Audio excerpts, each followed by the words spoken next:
सकाळच्या नाश्त्यामध्ये मी विदर्भ स्पेशल मस्त असे मुगाचे वडे बनवलेले होते. तर रात्रभर मूग भिजू घातलेला होता, 2 पाण्याने स्वच्छ करून घेतला, सकाळी मिक्सरमध्ये टाकून आबोडधोबड असा वाटून घेतला, एका भांड्यामध्ये ॲड करून घेतला. 2 मिडियम आकाराचे कांदे ह्याच्यामध्ये बारीक कट करून टाकलेले आहेत, हिरव्या मिरच्या टाकलेल्या आहेत 3-4, त्याचप्रमाणे खूप सारी कोथिंबीर टाकून घ्यायची, थोडीशी हळदी पावडर, चवीप्रमाणे मीठ टाकायचं आणि गरम मसाला पण मी याच्यामध्ये ॲड केलेला आहे. थोडंसं बेसनही ॲड करून घ्या आणि एकसारखं छान असं त्याला मिक्स करून घ्यायचं आहे 1-2 मिनिटभर.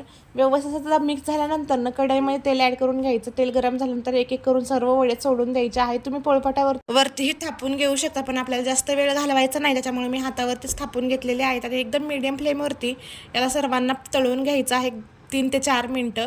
त्यानंतर एका प्लेटमध्ये काढून घ्या. मस्त असे आपले विदर्भ स्पेशल मुगाचे वडे तयार झालेले आहेत. विदर्भातून जर कोण माझा व्हिडिओ बघत असेल तर माझ्या चॅनलला सर्वांनी सबस्क्राईब करा आणि बाकीच्यांनीही नक्की सबस्क्राईब करा आणि बनवून खा आणि कसे झाले ते कमेंटमध्ये